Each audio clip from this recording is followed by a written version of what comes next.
Welcome to the In Season podcast, rated R for language. None of us are doctors or neurologists. The things you're about to hear are opinions of people living with epilepsy or seizures. These are firsthand experiences. Epilepsy can cause speech problems, and the medications are hard to pronounce. So please bear with me. Epilepsy can cause bad memory, so some stories will be repeated. I'm Pookie. Get ready. Surprise, I have kidney stones. I've been on zanisamide for like 5 years now, and it's been decent on me. Very few breakthroughs, but I'm chronically dehydrated. I have autism, and unfortunately, it manifests in a way that my self-care game is rough. I forget to drink water, forget to brush my teeth, forget that I need to eat, etc. One thing I'm good at, though, is taking my meds, luckily, but out of nowhere, I developed kidney stones. I went to the ER for something. I went to the ER for something else and got a CT, and they said, oh, hey, by the way, there's kidney stones.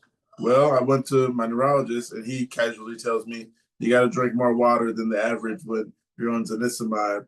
Otherwise, you might develop kidney stones, and I'm just so butthurt about it. LMAO. Like, why couldn't you have told me this before I started taking this? This has been a lifelong problem. I actively try and still don't have success. Why would it suddenly get better? I lost about 27 pounds after a huge diet shift that I'm maintaining, and now I have to battle a med change and hope I keep it going.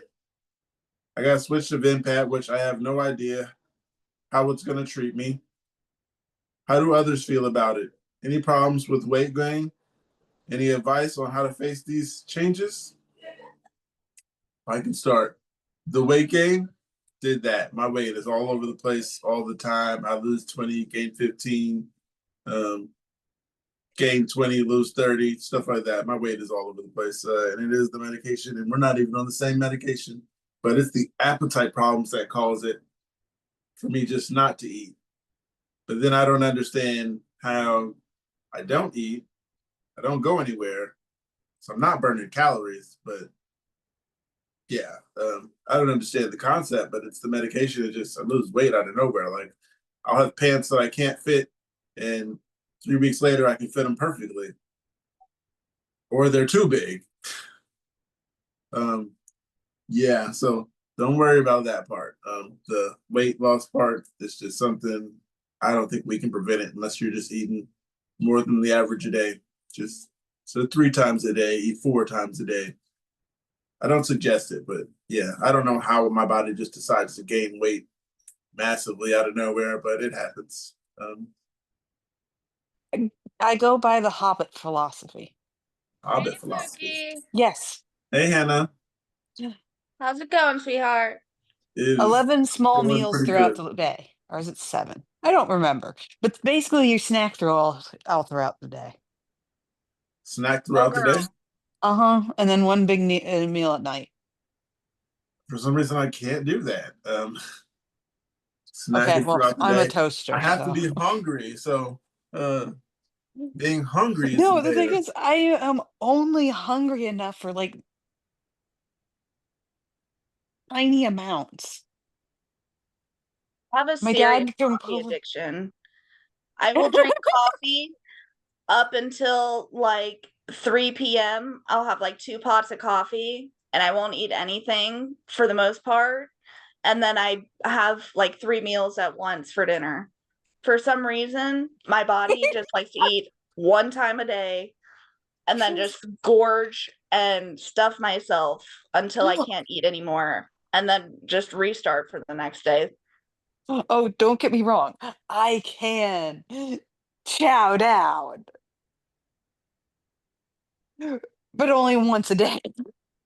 My dad got me tacos and I'm not hungry right now, but like hell, I'm going to let these things go to waste.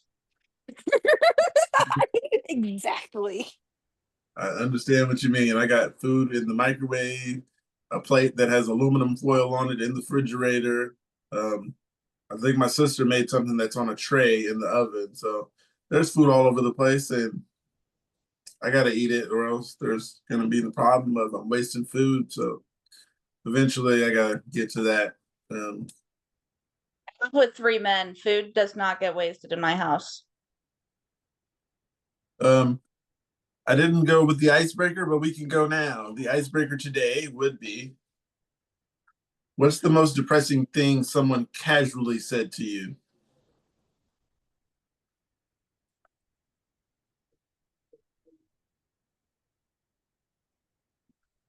In what regard? I'm trying to think. In regards to like epilepsy or just Overall, in life. hmm. Uh, Um it's a long and Rick, list. Anne or Rick, you guys have an answer for that? What's the most depressing something? What's the most depressing thing someone said to you casually? I guess mine would be getting to know one of my best friend at the moment. She had a really hard life, and when she told me about her situation, and that it was super depressing to hear that someone can be such a wonderful person and it doesn't matter that they would be stuck in that situation anyway. Um she Her dad is a millionaire in LA. She grew up in LA, and then once she was 18, she was kicked out of the house, living on the street. Sort like she had all sorts of family with all sorts of money, and then she was living in her dad's backyard because the cops wouldn't kick her out of the backyard. They would just kick her out of the house. Because the cops felt bad for her since she was 18. And then she just moved and was living in tents all over until she moved to Dallas. And she got an apartment here because she had a job. And then she lost that job. And yeah, just hearing stories from people like that, knowing that that's the way the system is set up and that so many people are struggling like that, that's probably one of the top things for me. I've had plenty of depressing things happen in my life, but luckily I've had the support and resources in order to get it addressed, and not everybody has that. So having that reminder that a lot of people have these issues, have all sorts of problems, and the majority of people don't have the This resources to deal with it. Just that reminder is, I guess, what I would say in general, as a generalized answer. there's a lot of people out there who don't have this. Jeff, you had something? Oh, go ahead, Hannah. What do you Yeah, have to say? I didn't know that anything like this existed. A lot I've of had people don't. epilepsy for years. I grew up with the idea. I was told 11 years old, live every day like it's your last, because you can die at any second. Like, there were doctors that would look at my EEGs, turn gray, lose all color, and then walk out of the room and say, sorry, we can't help you. Um, I was living with that for years, never met anyone even similar to my situation, and I'm so glad that I have this group now. I was having seizures for 20 years since I was 16, and I never even knew other people had epilepsy. It was just, I felt it was so uncommon. I'd be in the emergency room so much with seizures. I never heard of anybody having seizures other than me. Um, yeah, unless it was like somebody famous and they had to say it. Oh, this famous person had a seizure today or something like that. Other than that, it's not talked about for a long time. It's like, is it just me? That part is depressing. Um, Do you hear? Have you? I'm sure you know about it's like a famous Disney actor. He was like 15 years old and he had epilepsy. and he had RNS and all that, and he died at a friend's house in the middle while he had a seizure. And that was like one of the most famous people with epilepsy that I heard of, and it terrified me, especially knowing that I had the same kind of epilepsy that he does. And that was like traumatizing. The whole, just the idea that this Disney kid, he died at 15, just a couple years after he was diagnosed, and I had just got diagnosed at the time, just a couple years before. So that was terrifying for me. I can't remember what his name was. He was on anyway, I can't remember what his name was, but that terrified me. Didn't you tell me something about they said that you were psychogenic or something like that? Said that I have psychogenic seizures on top of my regular seizures. Because they have, I mean, they definitely have evidence that I'm having like the tonic-clonic. They have an EEG of me having 20 seizures in one day. So they knew that my seizures were legit, but whenever they were trying to do the testing for an aura, that's when they said, okay, well, you also have psychogenic seizures. And then they gave me the bullshit like, well, because you're not on an EEG, we can't tell if your seizures are real or not. And I'm like, you've got to be fucking kidding me. And they just said that my auras were psychogenic. How long ago was that? That was maybe 2 years ago. But what happened was they pretty much just told me, okay, so we're going to test for auras. I know that you've been having weird side effects from my medications. And they're like, if you feel weird at all, press a button. So I pressed the button. I didn't know what I was supposed, and the side effects I was feeling tired from the medication and things like that. So, and I didn't know what they're looking for. They're like, okay, well, you press the button and you didn't have a seizure. So you have psychogenic seizures, which is also a type of seizure on top of all the other seizures that you have.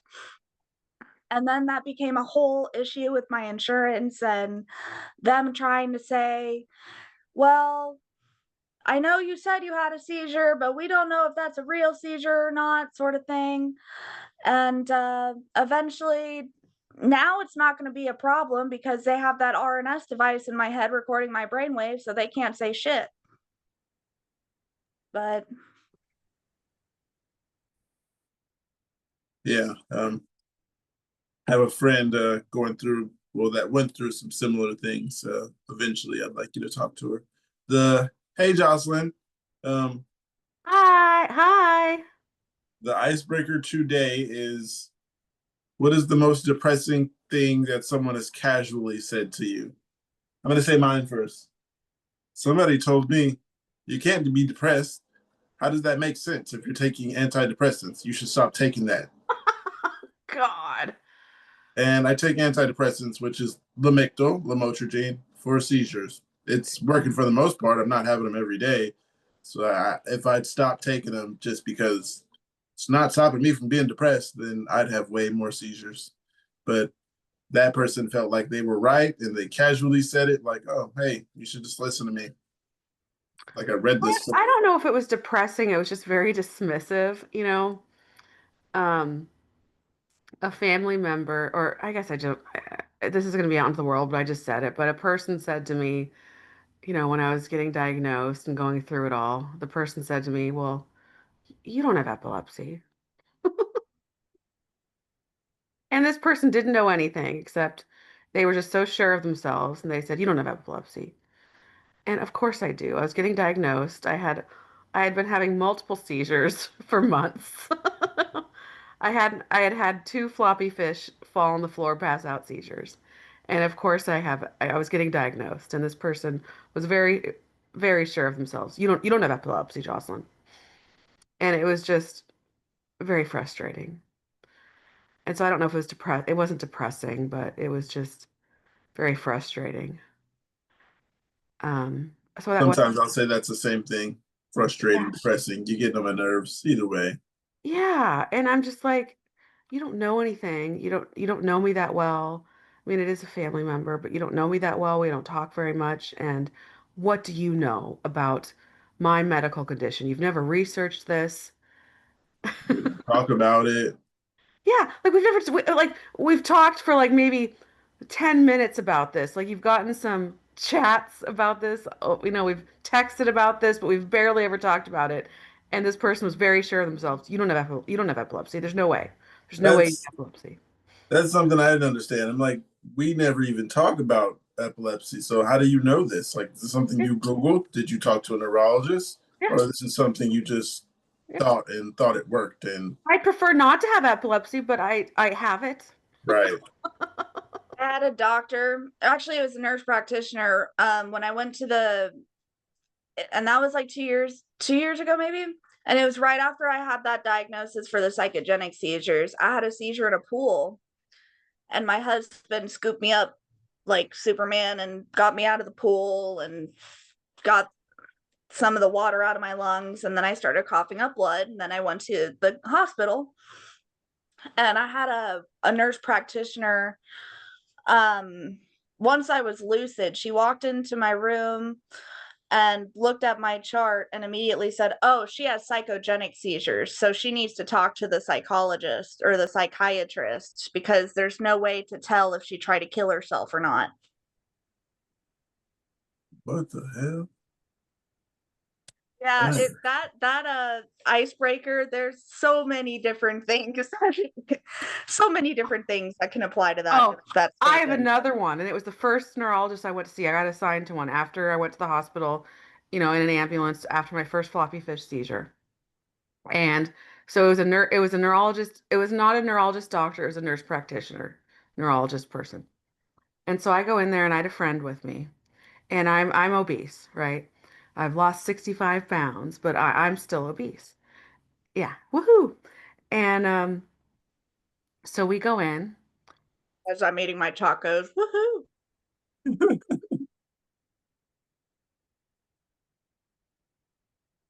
Jocelyn, you're Asked, frozen, I believe. oh yeah. I had to stop her and ask her about seizures before she would talk to me about seizures. And then at the end of the meeting, at the end of the appointment when we're leaving, she says, "Jocelyn, if you put cinnamon in your water, I think it would help you to lose weight."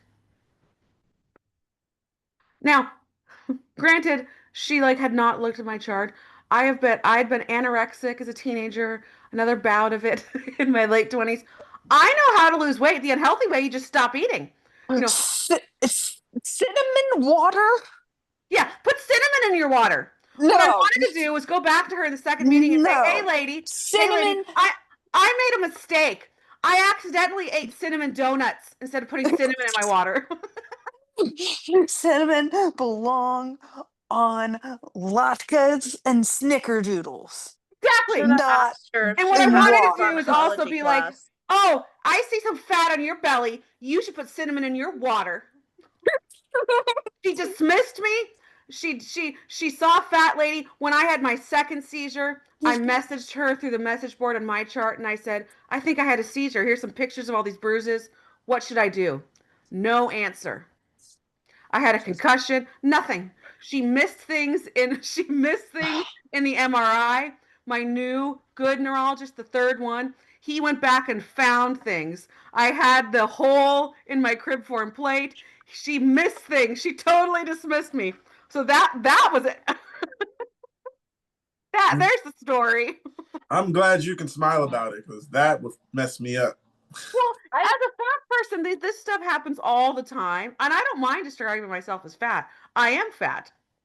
But it's infuriating as a fat person. This stuff happens all the time. And so you eventually just like expect it and laugh at it. And you're just It's going to horrible. the doctor to be like, "Hey, I know I might be a little fat, but I'm pretty sure that most fat people don't have seizures. Can you help me with that part?" And people talk to you like you don't know you're fat. Like, "Oh wait, what? Fat? You're I'm telling me." sorry. Never knew. Sorry, but you know your body best. You know your body best. Yes. I To learned go really see a early on. neurologist and have them start off the meeting by talking about weight loss. it's fine to talk to me about weight loss. Let's talk about the seizures first. Then you can tell me to put cinnamon in my water. That part sucks. Like cinnamon Yeah. water, really? Like I tasted cinnamon because I seen it. Well, it's on Cinnamon Toast Crunch. I was like, okay, cinnamon tastes good. And for some reason, I was like, let me try this cinnamon. And I coughed, powder everywhere. I thought cinnamon was supposed to taste good. Okay. Cinnamon Toast Like you Crunch. put it, like you Cinnamon put it. challenge. I think Okay. it does have beneficial qualities, but you put it in things like oatmeal and stuff. To put it in, she was just like, she might be this great nurse practitioner for neurology. She treated me horribly. I thought cinnamon was supposed to be sweet, how it tastes on cinnamon toast. Yeah, if you add Sounds sugar, like she failed pharmacology. yeah, You know that they only add like a tablespoon of cinnamon to a whole bunch of sugar to yes, make cinnamon sugar. to make like where you sprinkle it on the bread with butter and you make cinnamon Yes. toast. Yeah, exactly. Yes. So, There is so much more sugar than cinnamon on that. yeah. And it is so wonderful. Oh, it's really good with cinnamon toast. It's wonderful. I But have she treated me horribly. The next one was kind of bad, was pretty bad too. She's the one that wouldn't test the nose drippings from the CSF leak and told me that there was no way I had a CSF leak unless I had a cracked skull. And anyways, my new remember that. neurologist is really good. We have a similar last name, and so I think it's really cute. So, anyways, he's really, really good. I like him a lot. He's a good neurologist. I feel very pleased and lucky that I have him. So, Hannah, anyways, there's when my I story. was listening to you earlier, you said something about swimming. How deep were you Yeah. swimming? So I love swimming, but I never swim unless I have either my husband or my dad out there with me. And I was swimming with my husband and his best friend, and from what he told me, I was hanging out, part of the conversation and laughing, um and then I just kind of slipped under the water. And after a couple seconds wouldn't come out, he realized what was happening, and that was before I started. That was the tonic part before I started the floppy fish, and he picked me up and got me out of the pool, got the water out. And when I wake up from seizures, I'm like the happiest person on the planet for some reason. Like sometimes there was one time I was singing the Hokey Pokey like nonstop for 20 minutes. I'm just like the happiest person ever. So I woke up laughing, but I couldn't breathe and coughing up blood and just like, oh, like I took a shit ton of fentanyl or something, just like on top of the world. And they were just sitting there laughing at me, and they're like, hey, so you're coughing up blood, you just had a seizure, and you obviously have some water in your lungs. So do you want to go to Medical City, which is closer, or do you want to go to UT Southwest? I'm like, yeah, take me to UT Southwest. They have the good drugs. So that's what happened there. But what I was trying to say earlier, what I've noticed with neurologists or any sort of neuro specialty when it comes to epilepsy, especially the complicated cases, most of them will just look at it and be like, sorry, that's above my pay grade. At least for me, I think I saw maybe 6 or 7 doctors before getting to UT Southwest, which has the research hospital in it, and they're like the level 4 or like the epilepsy center, EMU or whatever. But I went to so many doctors, and there were some of them that just walked in, took one look at my EEG, and was like, "Sorry, not doing it." And then there were the others that were like overly confident, and you could tell after just one appointment that they had no idea what the fuck they were talking about. So, but I ended up at UT Southwest, the research hospital, and they're excellent. They're hard to get a hold of the doctor for sure. like outpatient, they're kind of hard to like, they're great with creating a plan. But as far if anything goes wrong, getting a hold of them is kind of a pain in the ass. But when it comes to inpatient treatment, there's nowhere I'd rather be. Yeah. I have a friend who likes to swim. How deep was that water that you were in? It's in the short end of the pool, so it was like maybe 4 feet. Oh, okay. My friend that likes to swim is here, Lufa. Um, but she likes to swim in the extra deep. But Yep. she's I wouldn't say an Olympic swimmer. I forgot the word she used. She swims really good. I met Lufa. Hi, Lufa. Hi. What's up, Chica? Nothing much. Lufa even rides jet skis. Yeah. She's pushing the barrier for us. She's showing us it's possible. Yeah, Um, I'm doing shit for fun. I feel you. YOLO. I'm really excited. I'm going to Costa Rica in Don't get in trapped. November. And because I only swim or do anything like that, take a bath when my husband's around. But I feel fine hanging out or like being in the pool if he's there because he knows to watch out and he's already saved me from that before. So I'm really excited because I don't really get to swim that often, and we'll get to go and be in the beach. We're gonna go jet ski, see some I just swam. monkeys. Hey, yeah, it's fun. I'm excited. Nothing. So, how's riding planes for you? Because I heard you say Costa Rica. Love planes. I love planes too, but I hear a few people say like height bothers them and stuff. No, I love planes. Although I'm really pissed off because my Chaz, my husband, he decided he hasn't ridden planes very much. I think he's ridden them once. And so he's like, okay, yeah. When he booked our tickets, he booked the emergency exits without the windows because he was like, oh yeah, well, it's extra space and we get free drinks. And I'm like, Chaz, if you're on a plane, you want to look out the window. And he's like, yeah, but isn't the free vodka worth it? I'm like, not really. It's gonna be 10 a.m. Yeah. The icebreaker, Lufa and Mark and Jeff I'm also. gonna break in and just say, just so everyone remember or someone remembers. Yeah, someone remembers. I don't know who. Um, Annie just left. She's having trouble, so you need to check on her later. Will do. Um, Okay, go the ahead. icebreaker was, what is the most depressing thing someone said to you?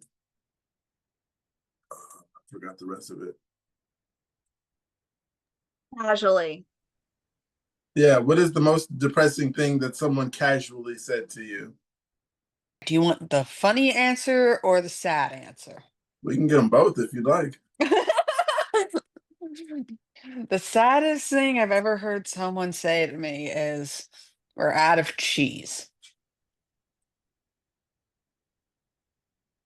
Mm. Um, you like Yeah. cheese? Yeah. Okay, I guess it wasn't as funny as I thought. Never mind. I mean, Well, I when mean, you're it's funny when you're if you really having a like burger, cheese. that's really kind of an emergency situation, Yes, right? it Is it is. even possible to eat a burger without cheese?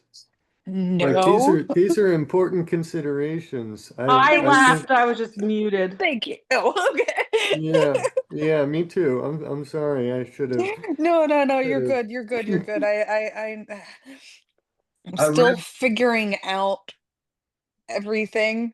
And yes, I'm also hungry. Um, what's the funny and one? oh, what's the funny one? I mean, the depressing one. You said there was one funny and one that wasn't funny. Okay.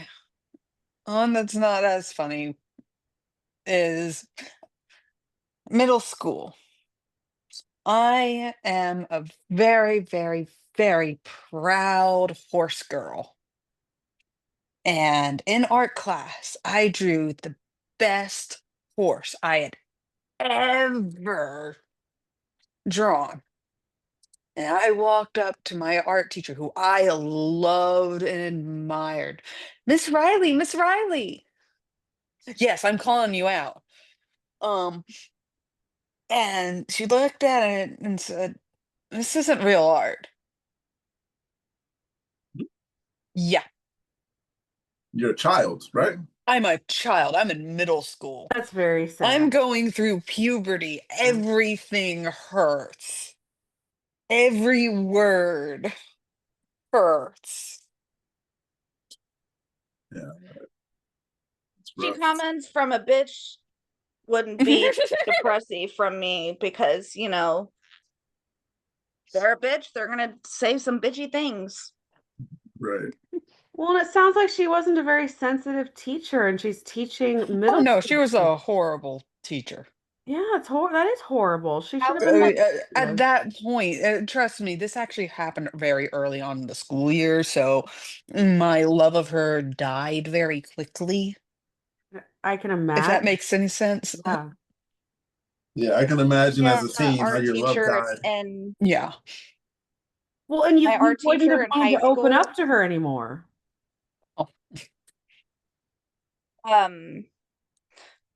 I was best friends with my art teacher in high school, and she was actually I did pottery. And back then I was really getting hardcore into weed. And so I asked the assignment was to build a teapot. And I went to my art teacher and I'm like, "Hey, I know it's the assignment is supposed to be a teapot, but if I made a bong that looked like a teapot, would you take that?" And she said, "As long as it looks like a teapot." And I made but unfortunately it didn't pull. But That's right. she was cool about it. She's like, "Yeah, as long as it looks like a teapot." I like how she thinks. Mark Yeah. and Lupa. The icebreaker was, you guys remember what it was?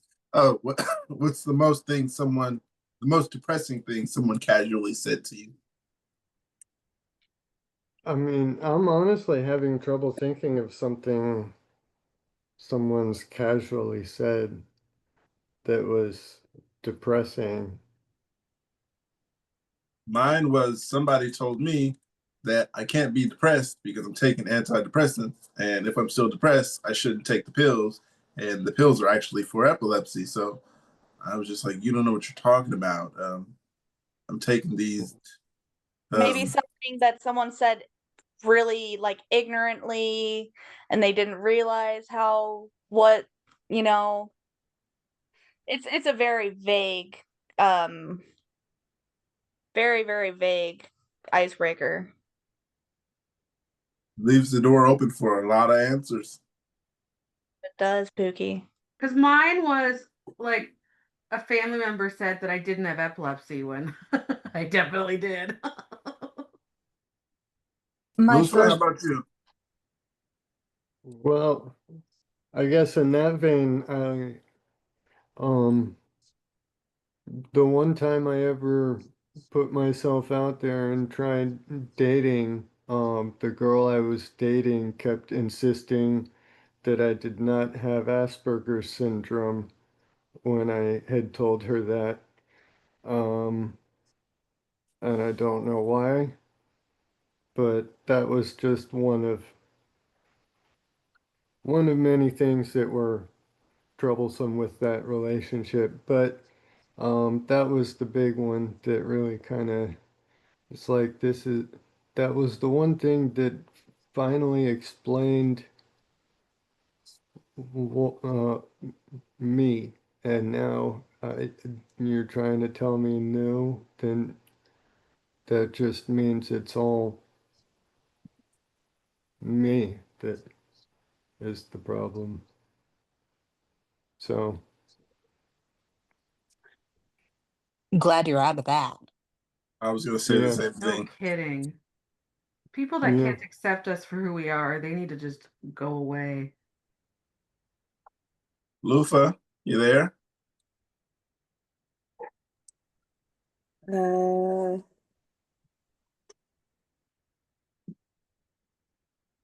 Casually said Casually said, just said it like something hurtful. opposing something they said, just like it wasn't supposed to hurt your feelings. And it was just like, oh, I'm just saying this, like careless, a careless opinion, I could say.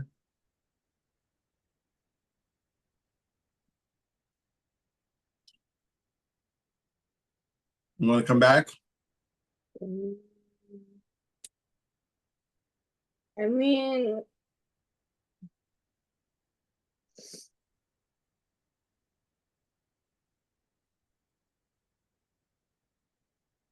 I don't know.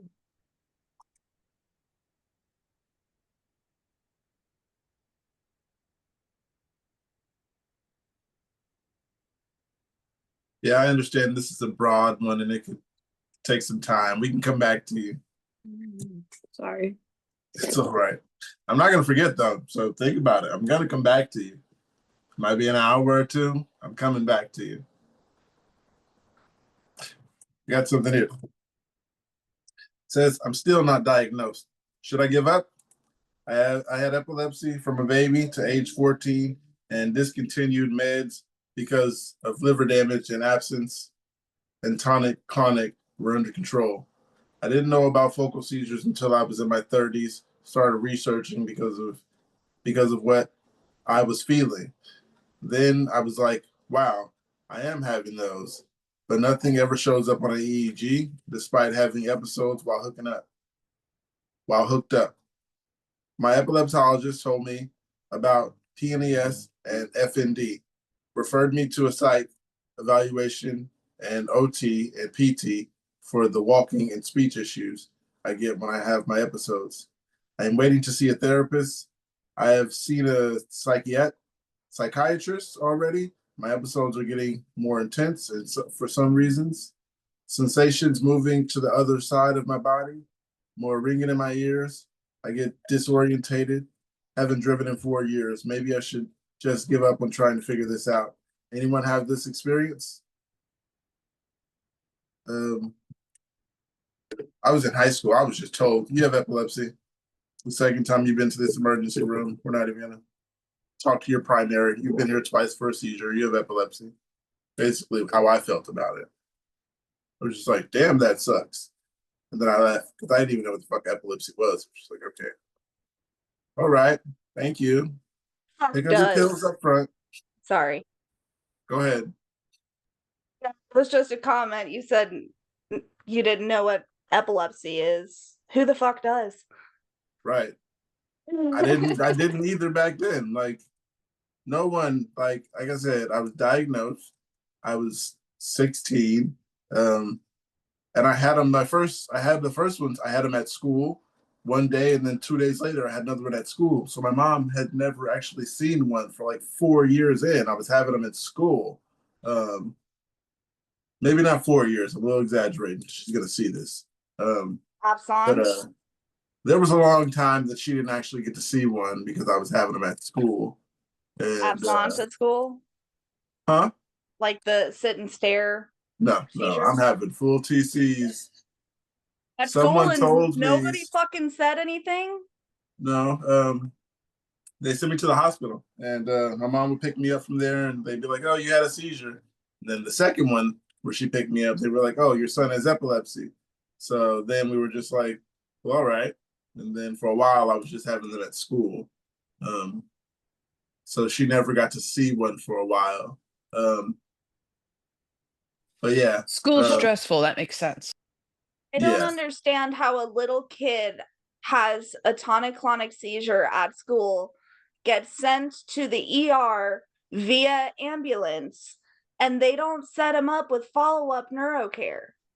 Nope, they would just like talk to your primary, let them know you have Fuck. epilepsy. Welcome to the 90s and early 2000s. They Right. should have gone straight to neuro, like as soon from the ER. They should have sent him straight to neuro. But Talk I to If do. your I was primary for what? The primary is not going to treat it. right, That's if I was thinking like I do now, I would have went. But I was 16 and Yeah. nobody really knew what epilepsy was, and nobody cared because, mom, you're watching this, but this is how I felt when we left the hospital for epilepsy. I got my pills and I took my pills on a daily. There was no conversations ever about it until shit. I don't even know if anyone, we still have conversations. But back then there was no like, you should do this, this, and this, so you shouldn't have seizures. You should do this. No, there was none of that. They were just like, take those pills, you won't have seizures. Was not true because obviously I was having them. I was having them. I was having them in the streets, and I'm telling my friends, don't tell my mom. I was having them at school, and not all of them they would call in. Um, but yeah, recently, which is 30 years later, I had a friend tell me the last time he seen me. It's like the last time I saw you, you were kind of tangled up in the chair in the desk. And I was crying next to you. He was like, I was the first person that seen it. I screamed to the teacher, and he told me the teacher had actually ran off. The teacher went to the office to get the nurse instead of calling. So much could have happened in that time of just me sitting there with students crying and in panic. just like the neighborhood you live in. Like people aren't really. They don't. It's that just blows my mind. Well, it's been 30 years. I mean, there's been so much research in a lot of medical areas. And so 30 years ago, medicine was very different. And I guess it's just because I all of the seizures I've had, I've always had someone there on top of it to take care of it. I always got proper care, and I'm so incredibly grateful for that. And I guess that is one of the most depressing things, Pookie, is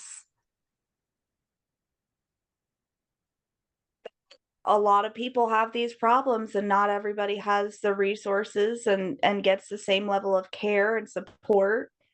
it's also not just resources. Like I threw my back out when I was 12, and we never, in the 90s, I never went to the doctor. And I've had back issues ever since. You know, we had health insurance. We just never did anything about it. Yeah, like Because it's so fucking expensive they can't afford it. But Pookie, forgive my intrusion. that's all right. But how, from what I've heard about your family, your sister just calling the ambulance instead Hey, of hey, just hey, trying to hey. take care of you, how is your relationship with them? Uh, That wasn't that, but that's what I was just prompted the looking back at this question. bed, trying to think Only about how if many you're hours I sit on this bed safe. in here. 16 to 18 hours a day in here. So put the pieces together. Doors closed. I'm in here. Think about it. Okay. Understood. Yes. So That must this. that must have been hard, because growing up with it's almost you depend on other people with epilepsy. You have to.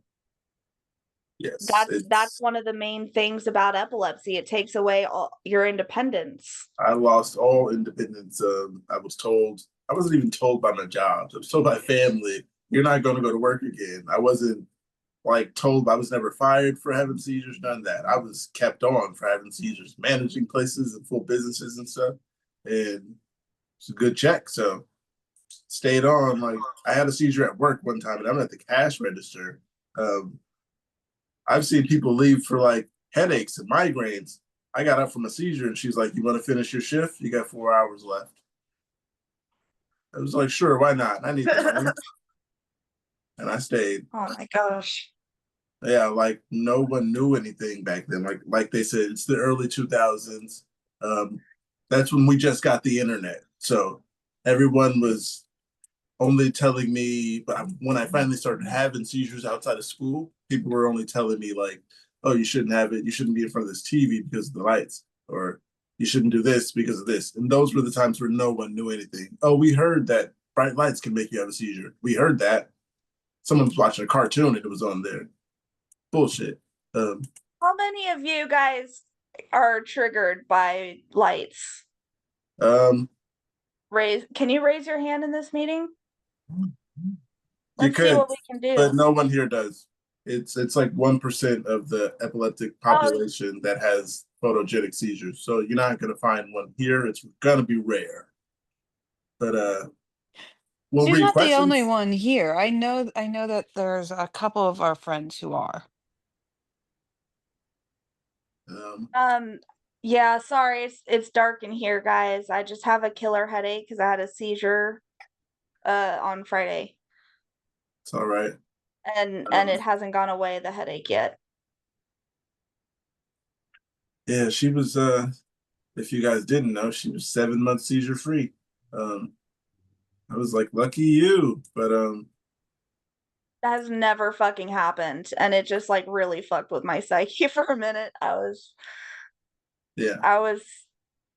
don't know. It's such a bizarre thing for that to happen, just like out of nowhere, and then it really fucks with your psyche.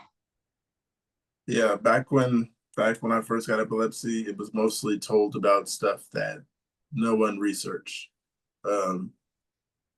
We heard this person say you shouldn't do this because you could have seizures, and you shouldn't do that because you have seizures. But we didn't have, what is it called? Like something that tells you basically what's spam and what isn't. Anyone was able to put something on the internet and you would search it and all of it would pop up and all of it would be someone who thought something. None of it was it called, spam check? I forgot the term they used. Huh? Sorry, I'm trying to follow along. I'm just not understanding. Yeah. These days they have things that'll tell you this isn't real when you're reading a post or some shit like that. Right. These days, when Like we emails and shit. when we first got the internet, there was none of that. You were believing everything you see. Someone could have jumped off a roof and had a string connected to them. You didn't see the string. You're told they Or were you going to believe jump in and just nothing gotta you see. believe it. The extreme flip side is you believe nothing you see. Yeah. Right. People are so goddamn stupid. Yeah, that's exactly what I was saying, Mark. It's crazy. Someone, like I said, you can see a video of someone jumping off a roof and bounce back up. And just because we didn't see the string, they're gonna be like, oh, well, he was bungee jumping, then he hopped back on the roof or some shit. You just gotta believe it because we didn't see the string. No way to prove it. But yeah, that was also what I was gonna say. Definitely not like that anymore. It's coming around. They're coming around. Oh, people definitely still believe without evidence, like just blindly believing, but at least they have more ways to confirm now.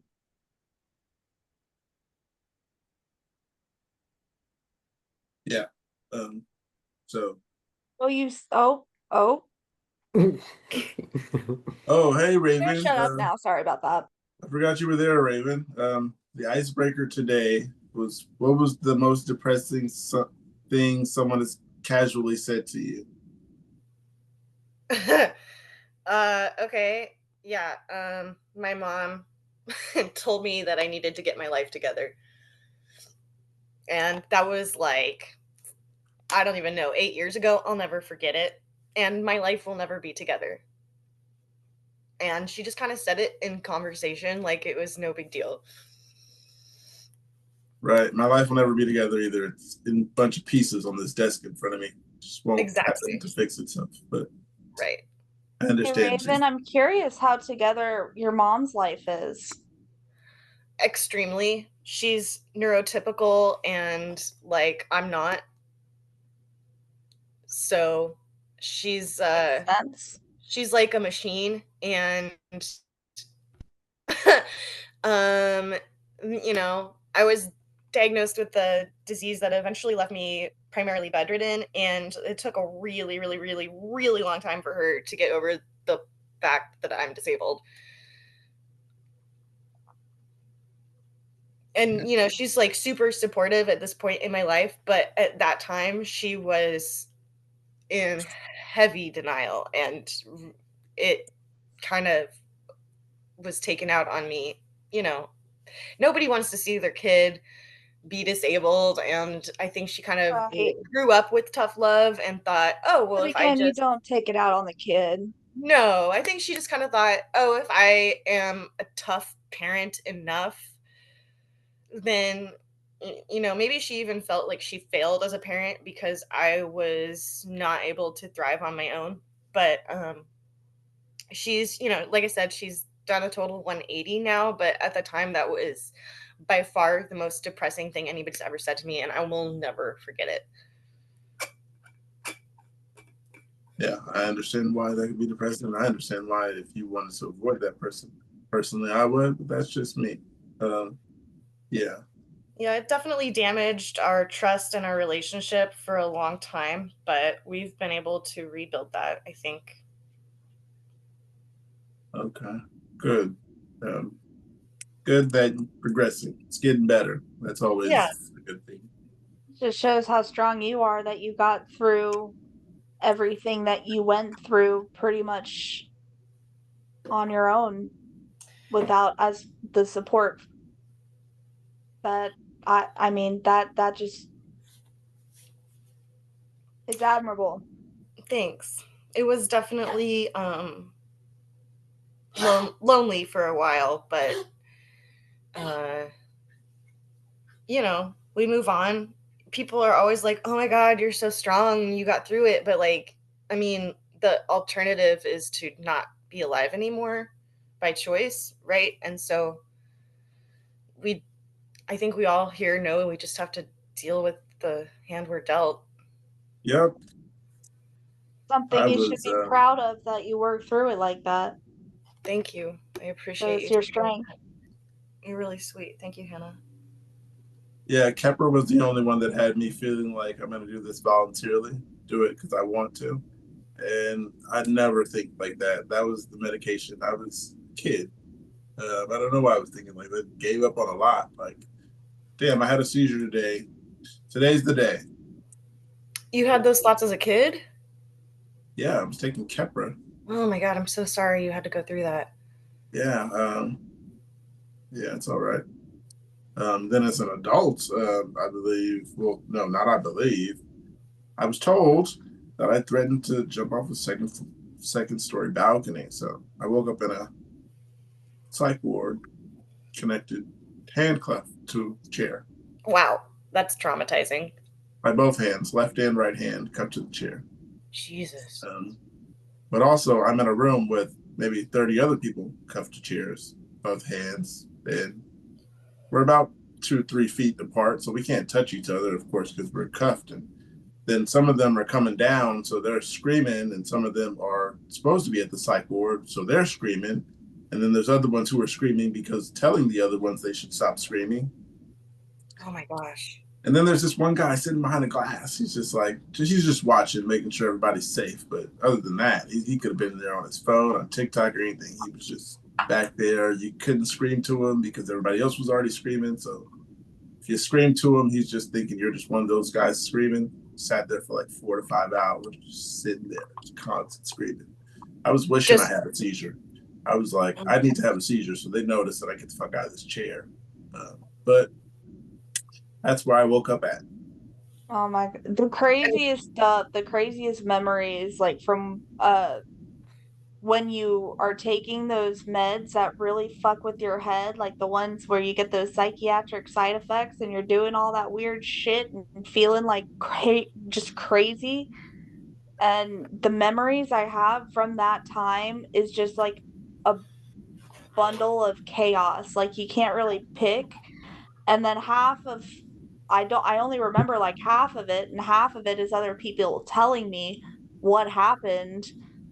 And it's just like, but it's so bizarre. That's so scary. I haven't had epilepsy long enough to have experienced these things, but I know they're probably going to happen eventually to some extent or other. I tell everybody, prepare. I mean, expect the best. Expect the best, but prepare for the worst. All you can do is have hope. Hope gets you so far these days. I have a complex case, and it's the drug resistant kind. That's the drugs are the scary ones because it's the side effects. The seizures I can handle no problem, but the side effect, it's the in between part. The and half of it I think is just affects the seizures I've had because like how severe and how bad they were and how much I was having them. Like I was having 20 seizures a day, 5 minutes. Like they couldn't get me out of it. So, just the effects that has had on my body and the side effects and all the meds that I took that I reacted poorly to. But if you're not drug resistant, then it shouldn't don't anticipate your seizures to be bad because that's just a way that's just gonna hurt you and stress you when you don't need to. Hey, Angel. The icebreaker. Hello, everyone. You might need a few seconds to think about the icebreaker. But how you doing? I'm good. Just got on. The ex-copper's kicking my butt. Hi, Oh new yeah. family member. Where'd she go? Oh, Hannah. Hi. Yeah. I'm on Hey, it sober Twisted. too. How do you do it? Because he's all worn out. I guess he's on his titration process, so he's still building up. Yeah, But Angel, the Monday. icebreaker today. I The go ahead. icebreaker. Go ahead, you first, because somebody has to talk. I was gonna say Monday I go up again. Oh, okay. What? Isaiah. Hello, Twisted. How are you? Can you hear me? Um, the sound is fucked up, I can and hear you. I'm gonna have to restart it. Okay, I can hear you and see you though. But Angel, the icebreaker was, what's the most depressing thing someone has casually said to you? Um, the most depressing thing said or texted? Someone had said casually, like it was just supposed to be the truth. They're just like nonchalant about it, then yeah. I gotta try to remember this. Let me give you an example. Mine was someone told me, how can you be depressed if you're taking an antidepressant? If it's not working, you should stop taking it. But I'm taking an antidepressant for seizures, so either way, if it's not working, I still got to take it. I guess on the same lines is someone telling me like, hey, you got control over all this, not knowing how the medicine really affects us, like that's the most thing that I can think of recently. It doesn't have to be recent, but I get what you that's mean. whatever comes to you, and I understand what you mean too. Sorry you're going through that. Man, Pookie, with that as an icebreaker, we've made this convo really depressing. We'll get back to the more depressing stuff. Give me a second. We've if you need an example of something depressing, just pick out one of our what Oh yeah, I mean, so far we've been really down there. we'll get it together. We'll get more depressing as we go. It'll get better. I'm looking forward to it, Pookie. Me too. Yeah, I got Twisted, some you there? depressing texts. Twisted, can you hear me now? Yes, but I don't know if Kind I of can hear you. finicky. I can hear you perfectly. I Stop can bragging. I can hear you all, but I don't know if you're collectively smoking weed. No. Not all of us. No, I mean no offense. Yeah. But I can hear you all slowly. The sound is delayed, slowed down. Yeah. Is it better now? I closed my window. Think it might be your connection. Yes. Nah, but I don't care. That was a good idea about the smoking weed. Maybe we should collectively try that. The icebreaker was, what was the most depressing thing someone has casually said to you?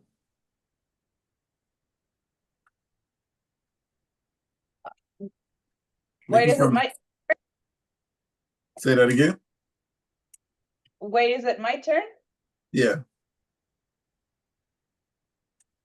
Say that again? What's the most depressing thing someone has casually said to you? The most depressing thing someone has ever told me was that I was fat. That I looked fat when I wasn't. Okay, yeah, that is depressing. I can understand. G comments from a bitch. Yeah. So I got a That from a female that was fatter than me. that sucks. I'm just saying. Yeah. No, but Yeah, I am hilarious. fat. I am fat now than I was before. I've always wanted to be fat, and I've never been able just to put weight on. I always want to get like 200, 220, then get toned up or something. I can't get over 175, so. I used to be an athlete, and then I gained weight whenever all the seizures and side effects started to hit because I was eating, and even with like the Zonegran, they told me I'd lose weight. The VNS, they told me I'd lose weight. I never lost weight. So you have the VNS or RNS? Both? I have both. VNS, RNS. Never heard of that. I mean, Oh, you're the first wow. time me hearing that. Yeah. Okay. So that's why I didn't want to scare anyone with my story of my seizures. Like, don't be scared. It's okay. You're not gonna scare Wish I anyone. came on sooner. Yeah. No, we have people with VNS and RNS. Yes, quite a few. No, but honestly, the devices, they work so much better than the medications ever did. And I didn't have any side effects, and honestly, whenever I got the VNS on it, when they would stimulate it and they're like, "Oh, well, tell me if that's uncomfortable." When they would stimulate it, it felt like a drug reaction, like almost like, "Oh, I feel so good now." Like not just normal, it's almost like a high. I'm like getting high off of my VNS because it's like relieving the stress, it's stimulating the vagus nerve, and it felt so good. And just over time, like it has helped my seizures so much that it's been so much better. I was all for it when they were like, "Hey, we're gonna give you the brain implant too," and I'm like, "Fuck yeah, let's do it." Okay. It works so great, at least for me. So they have you taking pills and the RNS and the VNS? Oh yeah, I'm on Once upon 200 of Xcopri, So was there once upon a time where you and then had the the med VNS and sys. RNS and no pills, or you just been on pills the whole time? I've always been on I've never. This is the first time that I've only been on one medication. I used to take 4 different medications, like, maxed out, and then, um, like, it was a struggle just getting me down to 1 medication, which is why my side effects were so good, and now just being on 1 medication and, it just and for when I didn't have seizures for 7 months, it was just so bizarre that I didn't have seizures, and I started to feel almost like what you would think normal is, and it was just a real crush to my psyche because I was getting shit done, man. I was on top of it. I was working full time, doing school full time during those 7 months. I had gotten everything turned in, so, like, my everything done, my entrance exam to nursing school, like, everything was done. I had gotten it all taken care of, and then I had the fucking seizure right after everything was done. And I had never been that functional before. At least since, because I was diagnosed at, like, 11 or 12, and I think I was okay from, like, 13, 14, and then it just went downhill from there. So just as an adult, I've never been that functional. So it's just blowing my mind. It was just a real gut punch whenever I had that seizure in the middle of my fucking entrance exam for nursing school. Granted, I was trying to retake it to get a better grade, but it was a gut punch. I feel you. Those that come out of nowhere. All mine's are breakthroughs. I really haven't. I don't think I've done things to like cause seizures. Like I stopped smoking stimulants and so on. Still having them. So I'm just assuming these are just breakthroughs that are just gonna happen. Um, but I'll get to this next question. It says, I'm not waking up to my alarm. I had an absent seizure today for the first time since they got me on this medication 8 months ago. Went from having seizures multiple times a month to none, and things were going great. Unfortunately, this morning when my alarm went off and I snoozed it, I snoozed it. It's a bad habit, but sometimes I just need a bit to wake up. Normally, not an issue, but today I got up and got ready and just completely missed a dose of medicine. It's not the first time I've done it in these past few months, and normally it doesn't lead to anything, but today I had a seizure. The idea of this turning into more and possibly having another grand mal has left people around me upset at the fact that I simply missed a medicine. I don't know how it happens, but if you were to ask me before I had my seizure if I took the medicine, I would have confidently said yes. I don't know why, but I just can't remember what happened this morning. I have really bad memory from my epilepsy, but my brain just tells me it's fine. I'd like to say that I could just be a little more attentive and just make sure I don't ignore my alarm. But even if I do wake up sometimes, I'll just end up not doing it. And I don't know why. I don't know if anyone else has this problem. If so, what helps? If there's an app or some kind of method you use, what is it that helps? Am I being irresponsible? Um, you guys got an answer for this person? They're really lost, it sounds like. I mean, nobody's perfect, and it's nobody's business that they missed a dose, honestly. I wouldn't have. Yeah, been that okay with that everything. story I heard. I am human. I made an oopsie, and my family needs to chill. Yep. And there's like apps to help you remember to take your meds and to mark off whether or not you took them and all that. But at the Yep. end of the day, like sometimes we're gonna miss a dose. It happens. I like Yeah, the pill organizers, and then I have it on my bedside table, so if I know if I look at the pill organizer and it's I can see whether I've taken it or not by the end of, and I take mine once a day, so it's pretty much like just make sure that this is empty by the end of the day. yeah, I turn my pill bottle upside down. So in the nighttime, I wake up and then when I take it at night, I just turn it over. So I wake up and it's face up. And then when I take it in the morning, I I turn do it the face same. down. Smart. And it's sitting on my desk. And like this person, I will snooze it until the alarm allows me no more snoozes. And then I'd be like, did I take that? And it's still over there upside down or something of that sort. And I have an alarm on my phone. So yeah, snoozing it doesn't help.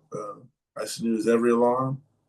Um, yeah, that works. Turn it upside down because unless I knock it down, it doesn't really give me a chance to miss it because I can make, oh yeah, it's right there. Mark, go Can't ahead. fucking stand alarms. I just can't. I would not be able to have that alarm on my phone every fucking night. That I would just be like, 2 times a day. Can't do it. 2 times a day, 12 hours apart. 2 times a day would be a luxury. I've got 4 times a day I gotta stop and go swallow something. Yeah, mine's is but at 10 a.m. and 10 p.m. yeah, I because I've remember. got the Yeah, I Vimpat got 3 times a twice a day. day, 12 hours apart, and then the pregabalin 3 times a day, 8 hours apart. So I can line the two up exactly one time each day, but then I've got to stop like 3 other times to take it. But I use the watch alarm for the pills, and those are alarms that I do not allow myself to snooze. And then like for wake up and stuff, that's the phone alarm, and I snooze that one. But yeah, I've got the little pill thing, and it just, yeah, if it's empty, then I know I'm caught up. But yeah, I've got the same sort of problem where I You kind guys of, are really impressive. I feel like a bad patient. I would just be like, take them. I'm like, oh, did I think did I take my meds? Kind of. I would Take them just like, again. yeah, just kind of, yeah. I took them. I always took them, but I never set alarms for how many hours apart or whatever or anything like that. I was just happy as long as I took them. I was happy.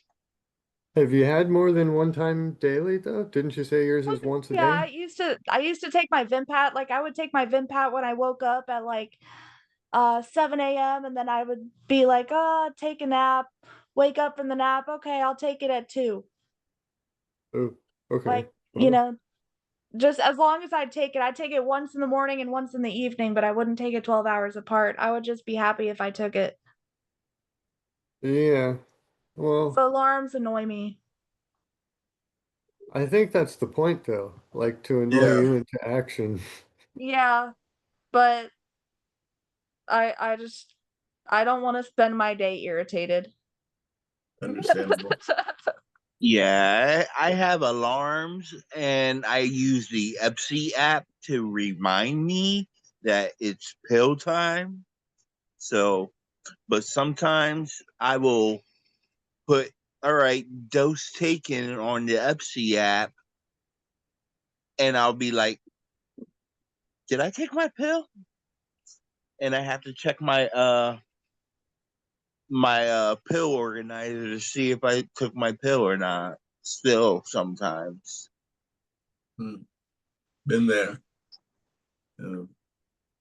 Think I should give more of a fuck, but at the end of the day, as long as I take my pill, I'm all right. And if I don't, it's an oopsie. Move on.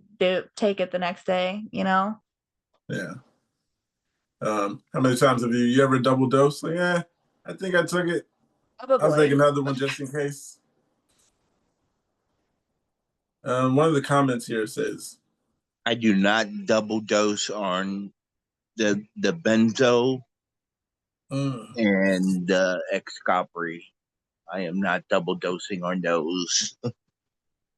I would hate to double dose on the Excopri, but if I just had a seizure, you can hand me over those happy drugs. Yeah, I earned an extra benzo if I just was convulsing, I think. Just don't tell the neuro. Yeah, I don't feel bad about it at all. I wouldn't feel bad about telling the neuro either. one You of see the a seizure, comments, they're gonna dish out some benzos. They don't care. right? And it's not good for Yeah. you. You're not supposed to take benzos. Mark already knows that, but you're new here. You're not supposed to take benzos as an epileptic. It's not for us. But I got a comment here. What? Go ahead, Mark. What'd you say? I'm sorry, I'm confused. Not supposed to take benzos. What's the reason? Why do you say think that? I think Pookie means Benadryl. Yeah, it lowers our seizure threshold. Oh. Yeah, Benadryl. Yeah. Okay, that makes sense. Yeah. Benadryl. I'm not talking Benadryl. Benadryl. I'm talking Klonopin and Yeah, Klonopin.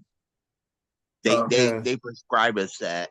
Those are the ones Okay. that stop seizures. I'm not a Yeah. doctor. I'm not a pharmacist. It's okay. Yeah, those are the rescue meds. I've worked in the pharmaceutical business for the past 6 years. Oh, my So sister.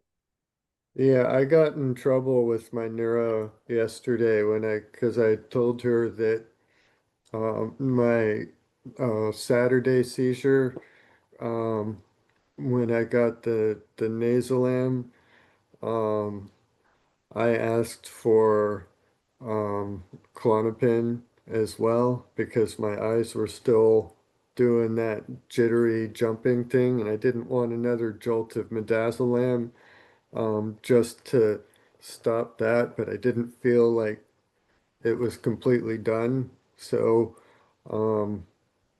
yeah, she didn't like me taking clonazepam on top of midazolam. Um, so I asked about, I kind of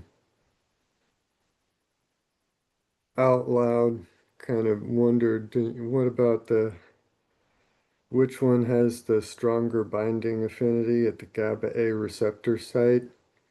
And the nurse practitioner confidently jumped in and said, "Oh, it's that one, the midazolam.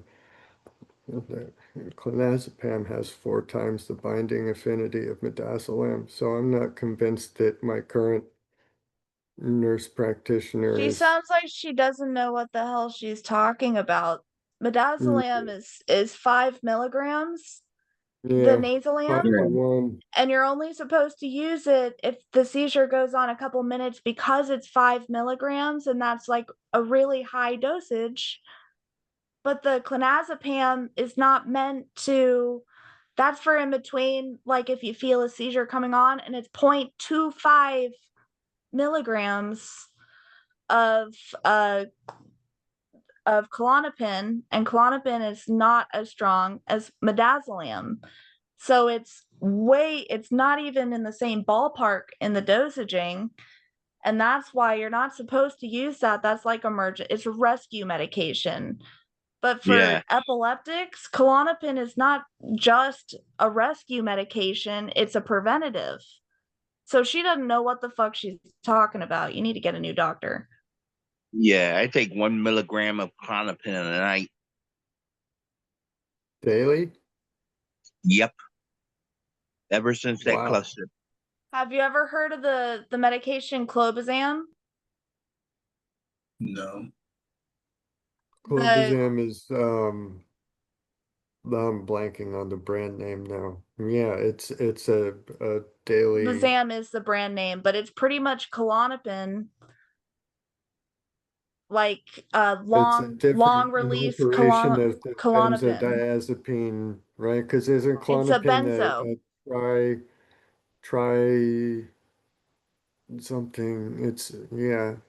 It's a benzo. It's a Klonopin and long-term, it's the only alprazolam are long-term benzo. really? It's a long release benzo, Uh, clobazam, oh, and that's long why release. Okay. that's one of the medications. That's one of the and I think Katie said that she was on it and she took herself off of it, which that's one of the medications where you can kill yourself taking yourself off of it because it's something you have Yeah. to like Even when I had to non-epileptics can take go into when I status epilepticus just jumping off of a daily benzodiazepine. Yeah, because a it will benzo withdrawal can Yeah. kill you. cause seizures and Yeah. So when they took me off of clobazam, they put me in the hospital, but my point is that benzos, they're not just rescue medications. That your doctor, I mean, if it even is a doctor, I mean that is something I have Klonopin. Um, my doctor gives me the 0.25 Klonopin just um as well as my medication to take as needed, like if I ever feel like I need it. And I thought that was normal for epilepsy. I didn't realize that that wasn't like standard. It should be normal. I don't know. Just my opinion. I had to fight to get mine increased up to a level that was actually effective. I needed a 1 milligram clonazepam tablet to really relieve the symptoms when I've had actual focals. And they wouldn't give me more than 10 half-milligram tablets for a month. So, if I have 5 focals early, few days apart early in the month, then I'm like shit out of luck for the rest of the month if it's, because they only write it as a 30-day supply. So, um, Mark, I really hope that you look for some other doctors at like the bigger research hospitals, the bigger facilities, or I mean just doctors that know what they're doing. Because from your seizures and the description of them, it sounds like if you were on the right regimen and with doctors that knew what they were doing, you could get that under control. yeah, well, I don't know. I'm pretty happy with the practice overall. It's a level 4 epilepsy center. I think it's just a newer nurse practitioner that I'm seeing right now.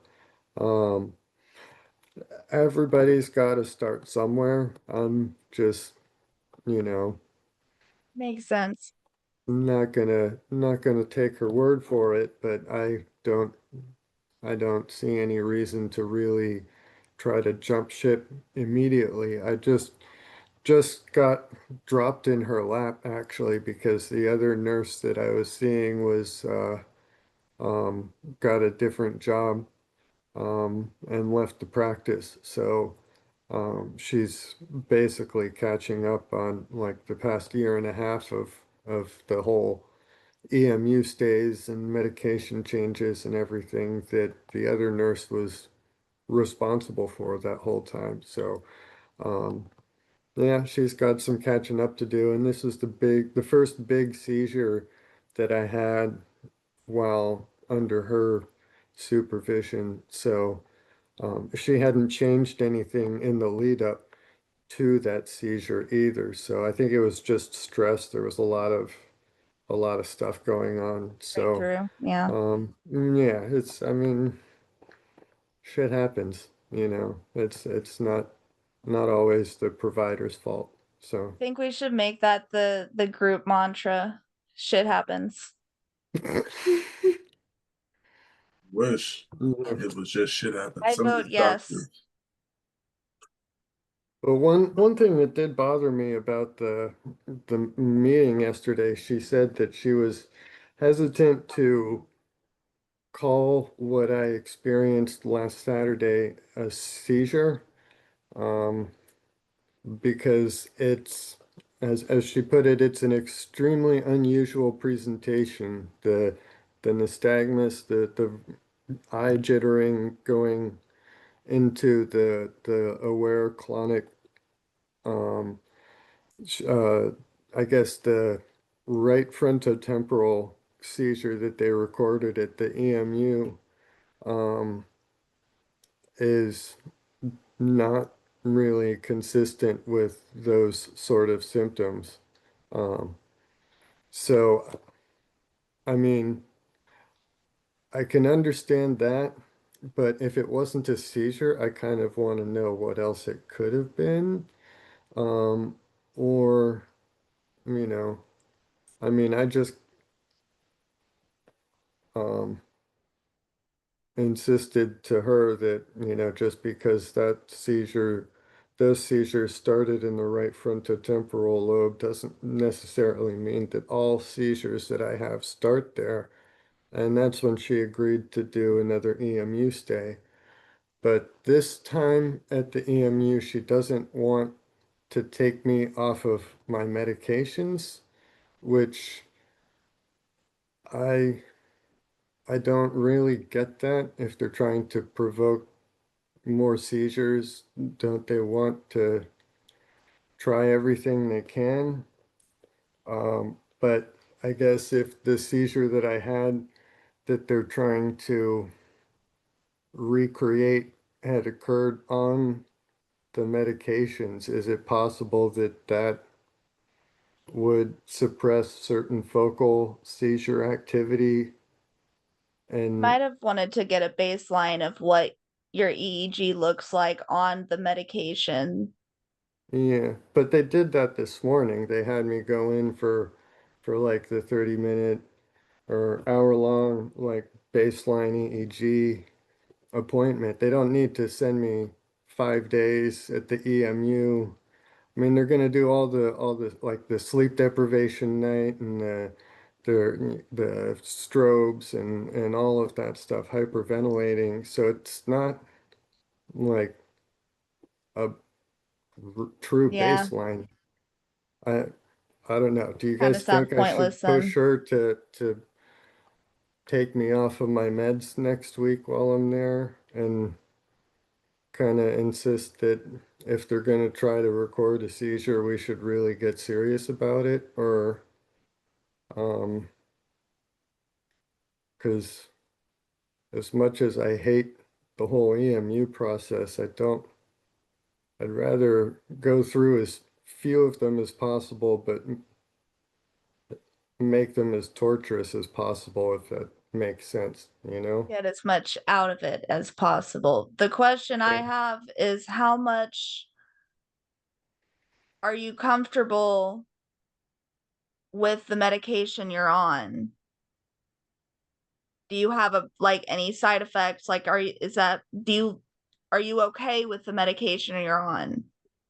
Because if so, then there's no point in trying to get that EEG without it if that's what you plan on taking for the rest of your life. Because this shit is expensive, you know?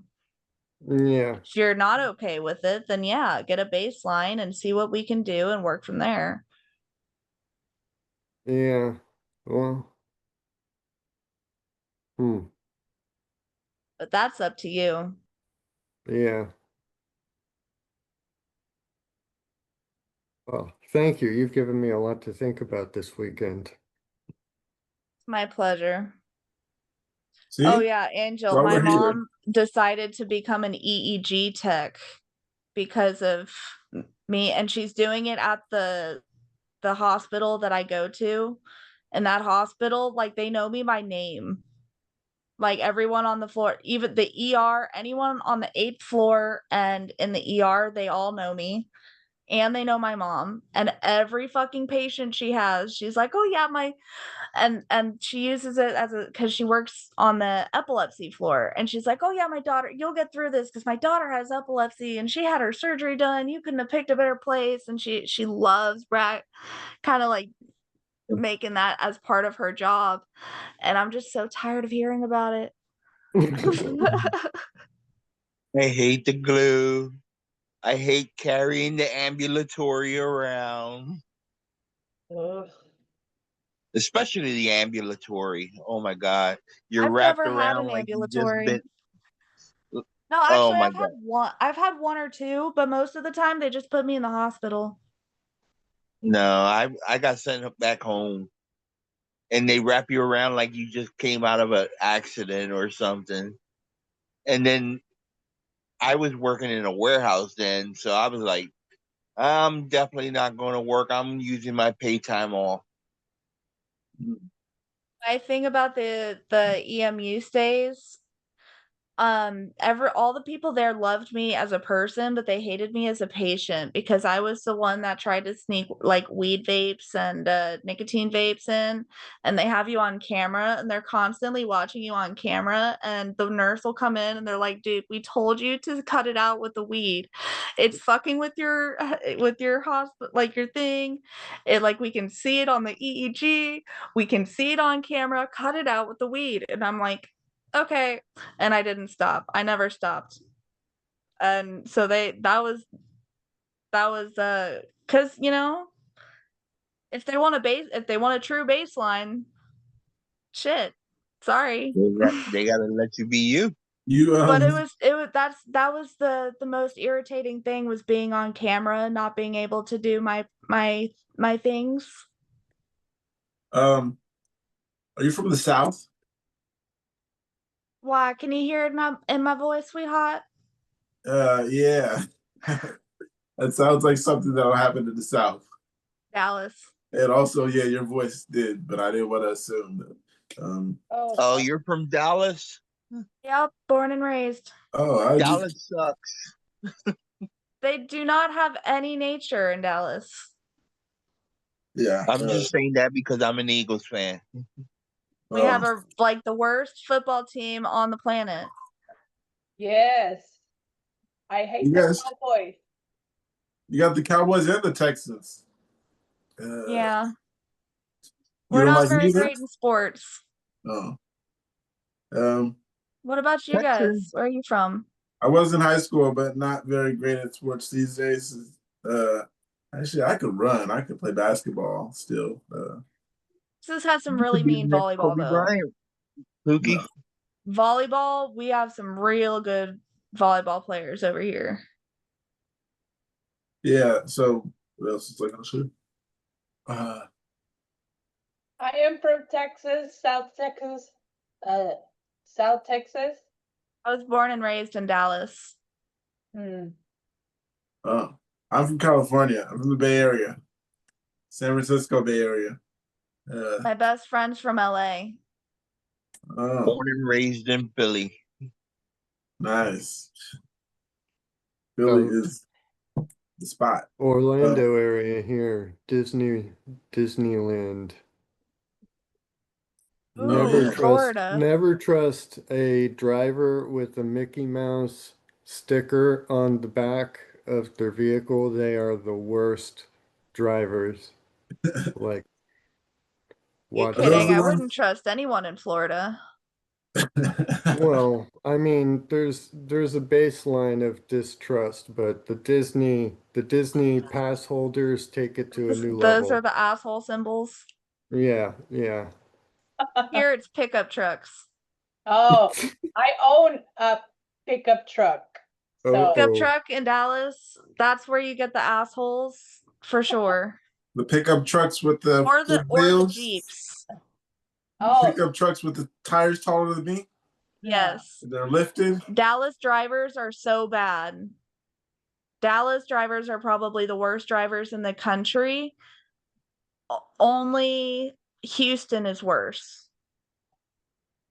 I've been to Houston. Driving in Houston, like, be careful. Okay. That's good to know. Sushi on the way. I got something. It Oh, says you're having sushi? definitely. Man, I want some sushi. Me too. That's what I was thinking. Oh, Annie just texted me. I'm having Whataburger. I haven't had that. Sounds good. It's great. Kind of. In and out. Sort of. Oh, okay. I can understand now. Like Texas answer to In-N-Out Burger. Love their taquitos. um, I've never known a burger spot to have taquitos. That's Breakfast rare. taquitos. Breakfast taquitos. They have the best bacon, egg, and cheese taquitos. Okay, I gotta leave The California only often. bacon, egg, and cheese taquitos, maybe? I Yeah, have but they never only heard of have it. Whataburger in the South. Yeah. I gotta leave There was California. one in the entire Orlando area like 10 years ago, but it closed, and that was a sad day. Whataburger is everywhere in Texas.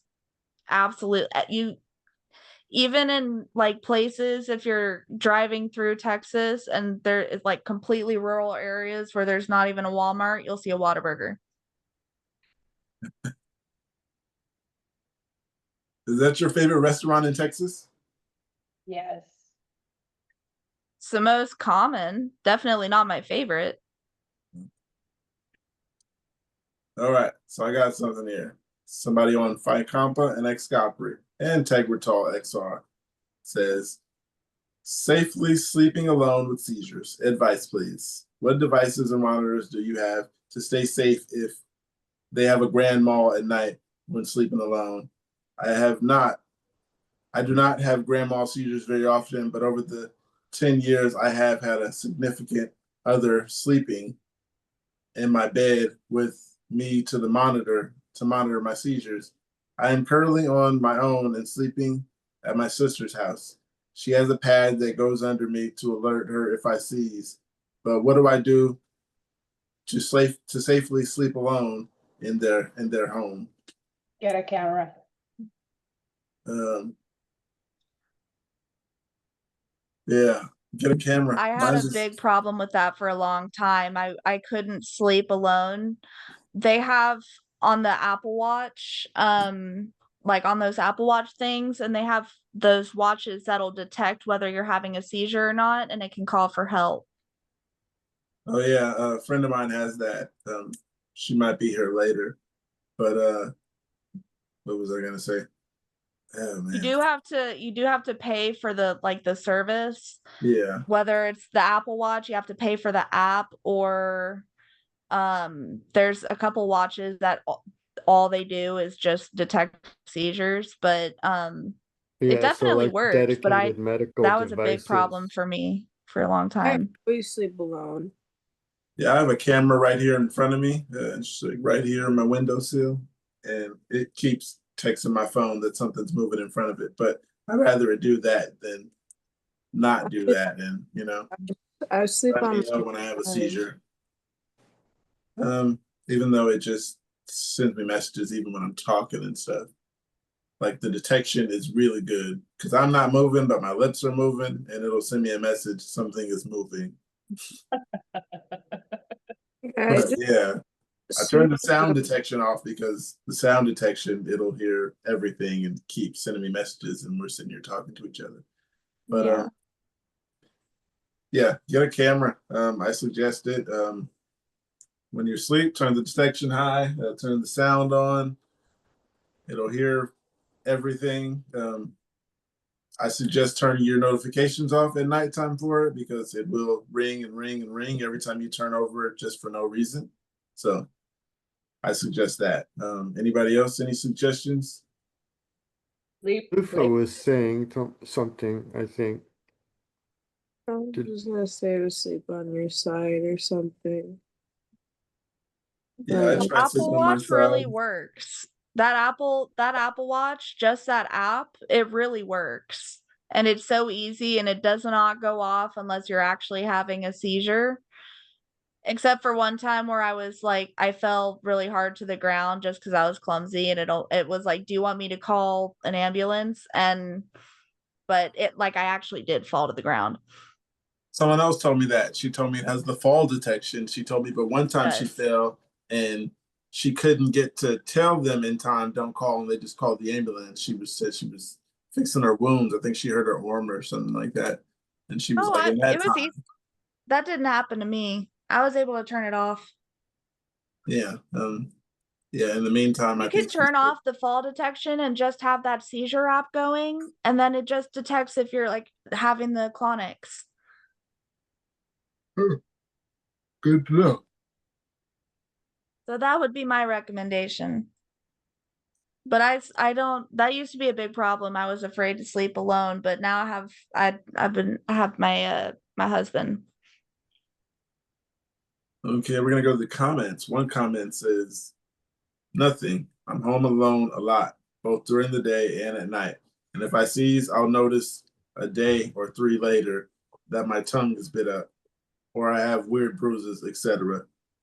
I'm sorry, that's not the best advice. Just don't do nothing. It's like, hey, I do it. Why don't you do it? No.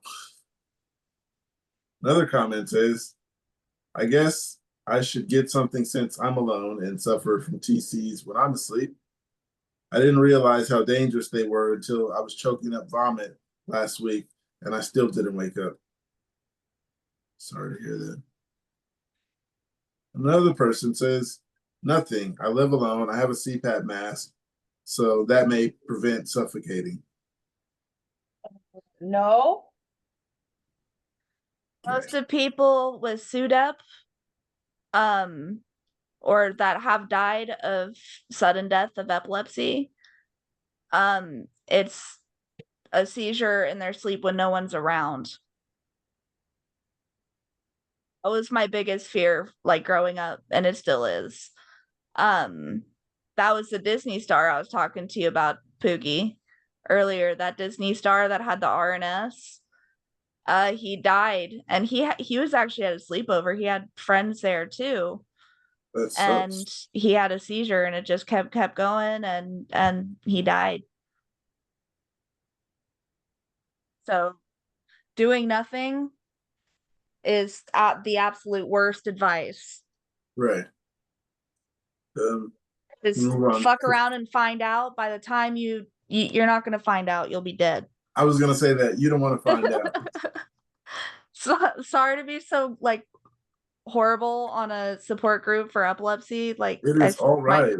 This is what sound we like a do. bitch here, but I just letting you guys know. I'm just trying to be blunt. That's what we do. I got something else here. It says first seizure. A little backstory. I've had an incredibly stressful few years, let alone a few days. I had to take my cat to emergency surgery yesterday. The owner of my company has been working with me to death, and my clients have been awful to me. I got pulled over for the first time in my 24 years of life today, et cetera, et cetera, et cetera. Long story short, I have been super damn stressed. Drank coffee plus energy drink today to keep me focused and alert throughout the workday, as my line of work involves me meticulously and precise. After getting pulled over on my way home, I got in the door and packed a weed and tobacco bowl. I went on my back patio to smoke on my tanning chair. As soon as I exhaled, I began convulsing and started blacking out. I was sitting, but I could feel my body falling forward as I was standing. I just lost full control of it and eventually slammed front first onto the ground, convulsing, taking the chair and the bong along with me.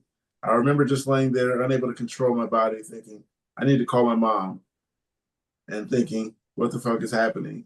And just having to accept the fact that this is happening and there's nothing I can do about it. It felt like forever, but I'm sure it wasn't as long as it felt. Eventually, I stopped convulsing and was trying to drag myself over to the phone. I got myself back inside after a while of trying to gather some strength and call my mom. Luckily, instead of hitting my face, I landed on my elbows and knees. Now they're so fucked up, but all things considered, I'm pretty lucky. I have super bad whiplash, and my full body soreness from the convulsions. I'm just so traumatized right now. I don't even know what to do with myself. I want to call out of work tomorrow, but my mom seems to think that it's a bit dramatic. But she's also just like that when it comes to work. So I'm not the best writer ever, and I'm explaining myself is hard right now because I feel so weird. I feel so out of it, but I just needed to get this off my chest and get the best advice from the best people and not my mom. Um, hey, Kevin. I see you don't listen to your mom. You guys? Yeah, what did he say he was conscious during that seizure? That's horrible. Yeah. And Oh my goodness. That's one thing I'm grateful for is that I've never been conscious during my seizures. I just feel the after effects of them. I have. Yeah, I Someone told was me it's conscious called. last Saturday. I have been conscious through it, through Yeah. a 6-hour one. Mark, you said what? I was conscious through mine last Saturday. Oh, It's horrible. yeah. Someone told me it's called a complex partial. The one where I was conscious, it was like basically I had the seizure, and imagine whichever direction you're looking in, and you're not in control. So wherever direction I'm looking, I can see, I can hear, and I can feel myself gritting my teeth and squeezing my hands and the convulsion or whatever. But then the part that when it got worse was when I kept hitting my head against the ground and I couldn't stop it. And I could feel it. So I'm just hitting my head against the ground and I can't stop it. And then that's eventually when I blacked out is I guess from pain deprivation. That's Could wild. have went worse from pain deprivation, but luckily I just passed out eventually after. 'Cause I have complex partial well, I used to have complex partials and then I just developed the generalized ones where I pass out and everything, but the partials I used to have, I would just sit and stare and it wouldn't be painful, like, no that's why nobody noticed for a long time because it kinda just sounded like I was just skipping over my words or something like that. But as far as the advice for his mom saying that that's if he pushes himself, stress is like the biggest cause of a seizure. If this is something that he's going to be dealing with now, he needs to take the time to work it out and take care of himself more than normal people have to. We have to take care of ourselves and listen to our bodies and really understand and listen to our bodies more than normal people have to because if we don't then we have the consequence of a seizure or our brain just like it can be unhealthy for us. So normal people telling us not to listen to our bodies, that's because they are ignorant of our situation. Right. Also, I was gonna say like that And that part of not being able to stop what's going on when I'm hitting my head on the ground, it gets bad. Like I'm hitting my head on the ground, I can't control it. So there's tears coming out of my eyes. I'm crying, I can't stop. That's how bad it gets. And the shit is painful. But also, hey champ, how you doing? Can't imagine. We call Kevin the champ because he hasn't had a seizure in 6 years, so he's I on top of it. appreciate that. It's good to see you. Good to see Oh, everyone. Champ, how's it going, champ? I'm I was assuming in no your club seizures. just until Friday. Yeah, she was 7 months free. She was almost. But yeah. 7 Get months up and free start out of again. nowhere. Every day is a new day. One more. 7 months is good. It's good, really good. But If you Yeah. like an So AA meeting. I got nothing to add. Yes, I am a couple days seizure free. How about you? And we'll be passing out chips. is it still on your mind, Kevin? Like I still have epilepsy, or Yeah, all the time. It was on my mind today because it's really hot in Philly today, and it's like I didn't join in right away because I like it still bothers me. Like it's like I get dizzy spells sometimes, and so like I'm always cautious of stuff. I can't, you know, you know, I just don't jump into stuff a lot. Evan, does your brain buffer like mine does? Uh, what do you mean exactly by buffer, or is that what you said, or? That sounds like a focal.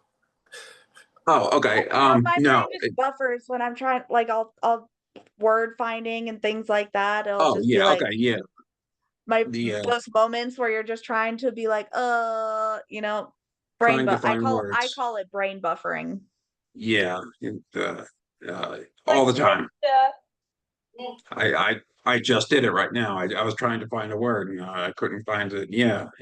Yep. Loss of cognition. Yeah. All Join the the time. club. Hmm. Yeah. So what was I gonna say?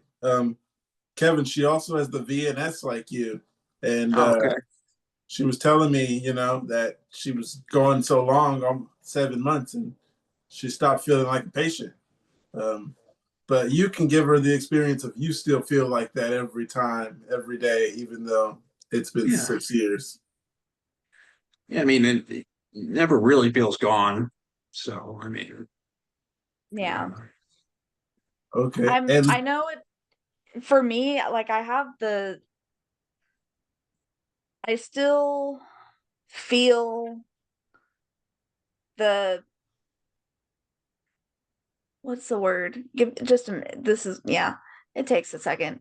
I still feel the effects the seizures have had on my body and the way that my brain works. I still feel that all the time. And I did whenever I was seizure free. I felt that. But I didn't feel for some reason I wasn't feeling the as much fatigue or the other side effects that I usually felt, but it was just for 6 months that I felt like that.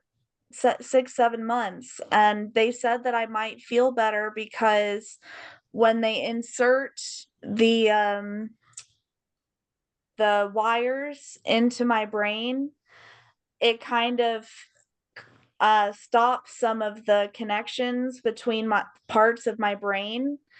So it's harder for the seizures to spread and the seizure activity to spread. So they said I would get better for 6 months, and then as I started to heal, as my brain started to heal, it would get worse, and it's exactly when they said I would have a seizure was 6 months after, and they haven't even turned the RNS on yet, so that's what they're gonna do in a couple days. Oh, you have the RNS. I she have was both. close. I Okay. have both. All right. Oh, you have both. Okay, great. Yeah, Okay. that one and that one. But the VNS I've had for 2 years. I absolutely love it. All right, great. Good to hear. Someone else had a different opinion about the VNS and RNS. A few people, they said they kind of give it to you like a sales pitch, and they don't tell you what's gonna happen or whatever the case. And he was like, if I would have knew I'm still gonna be on pills, I would have never got my head cut open. That is true. They do try, but they don't explain the medical side, but I went and did all my own research. Chat That's GPT. no. I went and looked at all the clinical data, all the testing they've done, and the reports that they've put out. So I went and read through all those, and it works. It doesn't work immediately, so you don't feel an effect until way after. So the longer you have it in, the longer it's active, the more it helps because your brain kind of gets used to it, and it helps. It's like training your brain almost. So it doesn't work immediately. It just over time starts to help. And that's what it did for me. Like at first I was still having seizures, and I just kind of recovered a little bit quicker. Like I wasn't post-ictal as long, and then um a couple months later my seizures kind of decreased a little bit in severity, and then I started having less frequent seizures. It was really just like a marathon to get there. But it's the thing that's helped me the most, because I used to have 4 or 5 different medications, and they told me I would never be on just one medication, never in my life, and after 2 years of this, they were finally able to get me down to just one. Yeah, I think I would get it if they had like really high percentage of like, you're not gonna have a seizure again. But I don't know what the percentages are. Never looked it up. I mean, it's good because right now I'm like the worst seizures started getting less severe. I mean, once the grand mal stopped, then the myoclonics were getting less severe, then less severe, then they went away. And that was the best thing. Then we started lowering medication. So, and at every goal, It's a marathon. yeah, right. It's yeah. You try to But it meet did more goals. that VNS did more for me than any medication. Any medication. So you get a better sales pitch from people who have it instead of doctors. Yeah. But another thing is, why do you have epilepsy, Hannah? I have it because I had brain trauma. I got hit by a car, so I have encephalomalacia, which is soft brain tissue on the right side of my head. Everyone, why do you guys have epilepsy? What happened to cause you to have epilepsy? Mine is idiopathic. What does that mean? That means they have no idea why. Oh, that sucks. Pretty That sure over 50% of people with epilepsy, it's idiopathic. Idiopathic. I don't know why I have it either. Yeah, I'm also an idiot. I'm on that idiopathic path either, and I don't even care why anymore. I'm just gonna live with it. Yeah, that sucks. I'm with you. I have it because of my brain tumor. Kevin, what about you? This idiopathic is that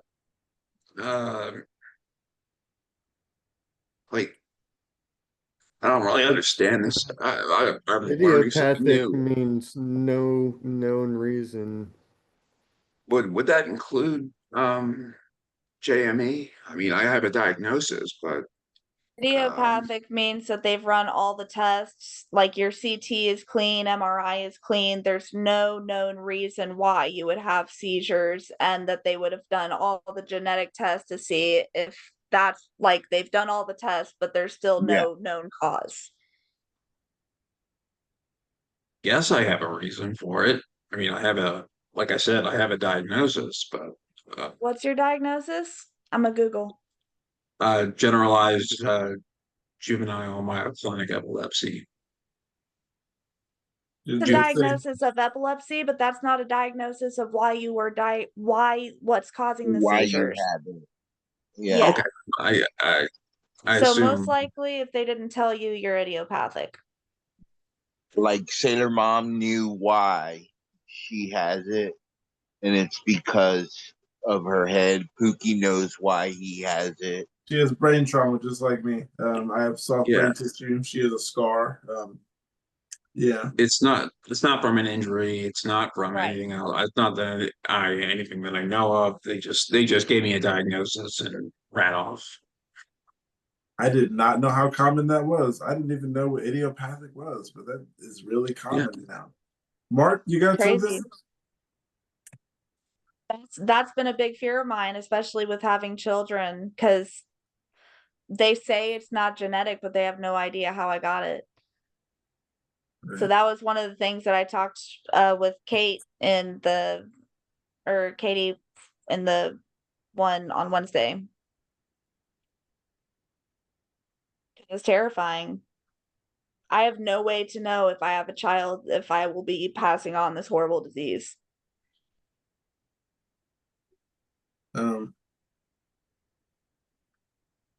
Take Um, the genetic test. I've another done all thing the is, genetics tests and they were clean. They said it's not genetic, but they still have no idea why. Oh wow. So it's scary, but it makes me feel better. It was nice to join on Wednesday and talk to all the moms that were there and all of the people that had kids and all their kids were okay. so And yeah. Lufa, coming back to you now. The icebreaker time. Did you think about it?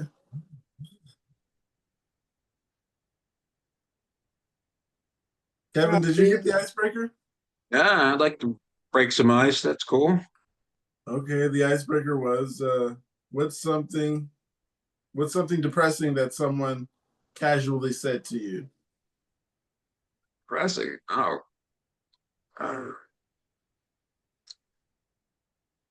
I would say probably just to get a job.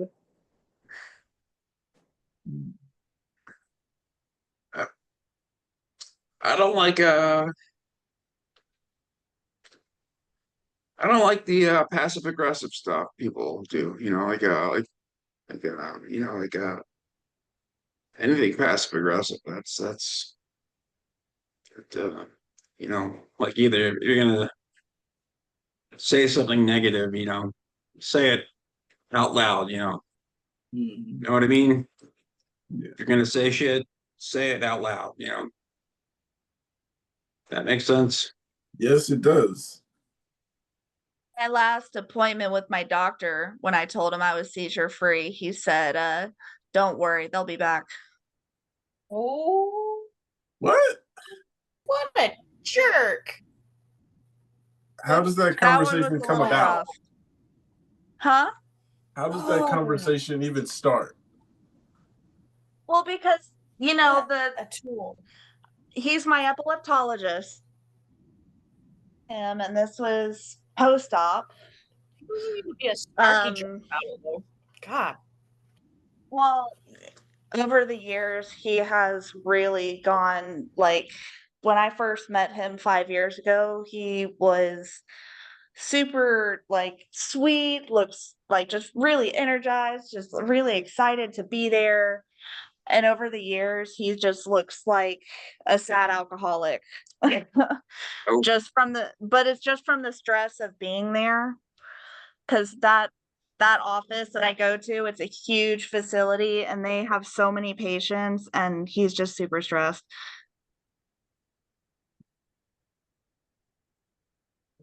Well, he sounds really jaded at this point, and like he does not need to dump that on you. I'm sorry.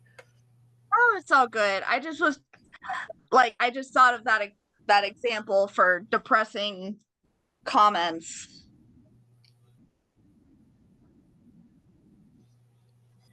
Yeah, That sorry, is you one. guys. That's I didn't take it personally. I think he was just trying to keep me realistic. I would have taken it personally. I'm sorry. Please take your medication as prescribed or whatever works for you. We're not doctors.